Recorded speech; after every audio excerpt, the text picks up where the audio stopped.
Bonjour bien-aimés dans le Seigneur, nous sommes arrivés jeudi, mon Kolomalam. Jeudi c'est un bonjour. Osée chapitre 13. Nous disons bonjour à tous les fidèles de la parole de Dieu du matin. La sœur Anne soit bénie. Et à travers la sœur Anne, le frère Serge soyez béni, la sœur Grâce, toutes les personnes, nous sommes nombreux qui écoutons la parole de Dieu. Soyez bénis. Parfois, laissez un petit commentaire, comme ça, on va faire une prière pour toi aussi. Sois béni. Osée chapitre 13. Lorsque Ephraim parlait, c'était une terreur. Il s'élevait en Israël, mais il s'est rendu coupable par Baal. Et il est mort. Maintenant, ils continuent à pécher et ils se font avec leur argent des images enfantes, des idoles de leurs inventions. Toutes sont l'œuvre des artisans. On dit à leur sujet que ceux qui sacrifient baisent les veaux. C'est pourquoi ils seront comme la nuée du matin, comme la rosée qui bientôt se dissipe, comme la balle emportée par le vent lors de l'érert, comme la fumée qui sort d'une fenêtre. Et moi, je suis l'Éternel, ton Dieu. Dès le pays d'Égypte, tu ne connais d'autre Dieu que moi. Et s'il n'y a pas de sauveur que moi, je t'ai connu dans le désert, dans une terre aride. Ils se sont rassasiés dans leur pâturage. Ils se sont rassasiés et leur cœur s'est enflé. C'est pourquoi ils m'ont oublié. Je serai pour eux comme un lion, comme une panthère. Je les épierrai sur la route.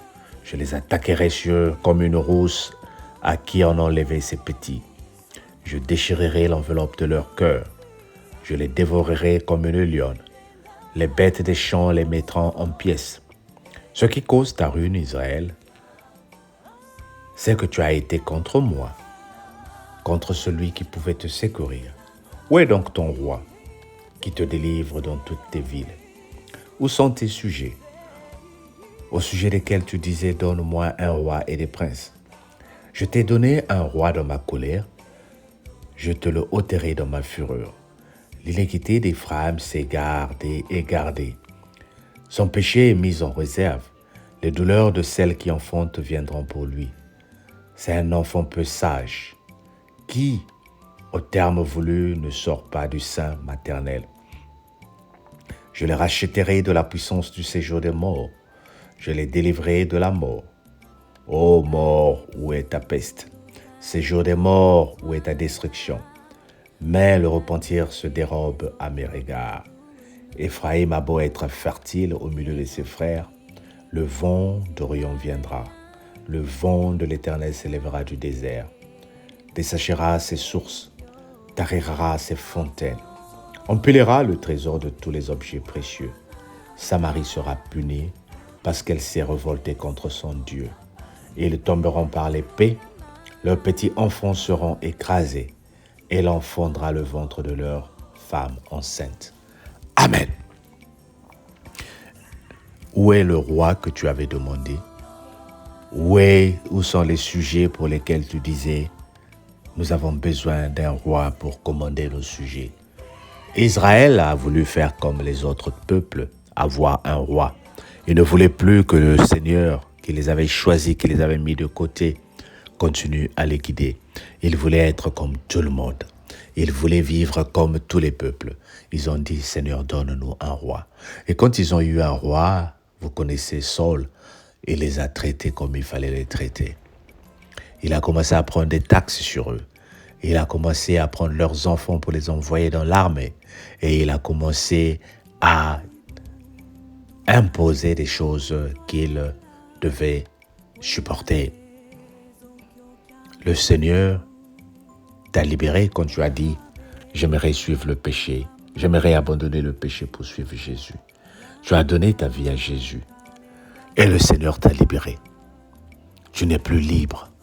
Mais à un moment, tu as vu des gens dans ce monde qui ont une vie à tes yeux est la meilleure que celle que tu as comme chrétien.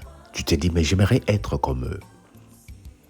Alors tu as commencé à vouloir être comme les autres, avec par exemple des belles voitures, avec par exemple des belles choses à tes yeux. Maintenant, tu as commencé à faire des pactes. Je suis en train de parler à toi, cette personne qui était un chrétien simple, qui a commencé à chanter par exemple, qui a commencé à faire des directs, qui a commencé à prier. Et à un moment, tu as vu que les autres, ils ont beaucoup de vues. Ils ont beaucoup de membres dans leur église. Et tu t'es dit, mais qu'est-ce qu'ils font? Et tu es allé voir. Et quelqu'un t'a dit, il faut signer un contrat de sang. Et tu l'as fait. Ton église est remplie. Ton portefeuille est rempli. Et tu l'as fait. Aux collègues, au travail, les collègues ont dit, mais tu n'as pas de promotion parce que tu ne sors pas avec le superviseur. Et tu l'as fait. Et maintenant, les choses ont commencé à marcher pour toi. Mais malheureusement, au milieu de la nuit, tu commences à voir des personnes qui te parlent. Tu commences à entendre des voix qui te parlent. On commence à te demander des choses bizarres. À un moment, on commence à te dire que tu dois assister au culte où on boit le sang. Et tu te dis, Seigneur, qu'est-ce que j'ai fait? Le Seigneur dit, mais c'est la voie que tu as choisie. Tu étais bien. Tu te disais, mais tout le monde se marie. Mais pourquoi pas moi?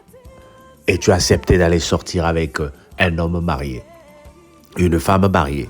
Et tu t'es dit, moi aussi j'ai trouvé un partenaire. Mais maintenant que les choses commencent à se compliquer, tu veux que le Seigneur te donne un homme. Mais comment le Seigneur peut te donner un homme ou une femme lorsque tu as signé des pactes de sang avec cette personne déjà qui prenait soin de toi? Bien-aimé, il y a beaucoup de brèches que nous ouvrons dans la vie. Il y a des personnes qui sont rentrées dans ta vie qui ont été déjà sacrifiées.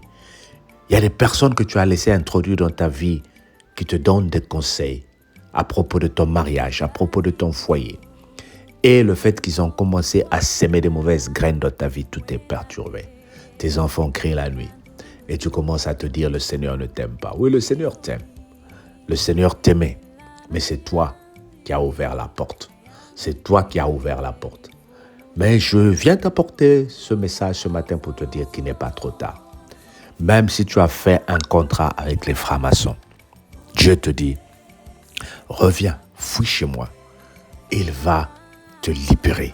Même si tu as fait un contrat avec ce monsieur qui a pris la charge de te payer la maison, Dieu dit, reviens, ma fille. J'ai envie de te sortir de cette situation-là. Nous prions un Dieu qui est bon. Alors, bien-aimés, ce vendredi, nous allons prier sur Skype pour faire des choses que le Seigneur nous envoie de faire, les cultes de délivrance. Il faut que si tu as été engagé dans le faux, tu as été engagé dans des contrats bizarres, que tu reviennes vers le Seigneur pour te libérer. Ce vendredi, nous allons prier.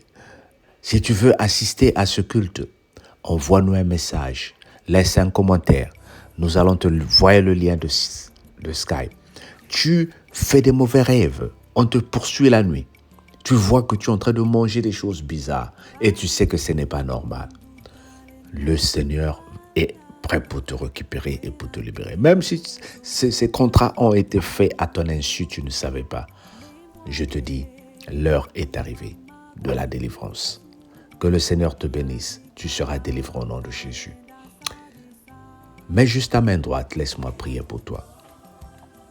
Mets la main droite sur ton cœur.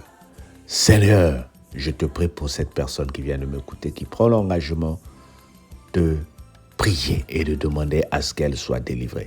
Au moment où je parle, que ta main commence à sentir de la chaleur. Au moment où je prie, que ta main commence à sentir une grâce particulière. Père, touche cette personne qui a ouvert la porte, qui a ouvert la porte pour que les esprits qui tourmentent rentrent dans sa vie. Mais au nom de Jésus, que l'Esprit de Dieu te libère et que la paix revienne dans ta vie. Reçois ta paix au nom de Jésus. Amen.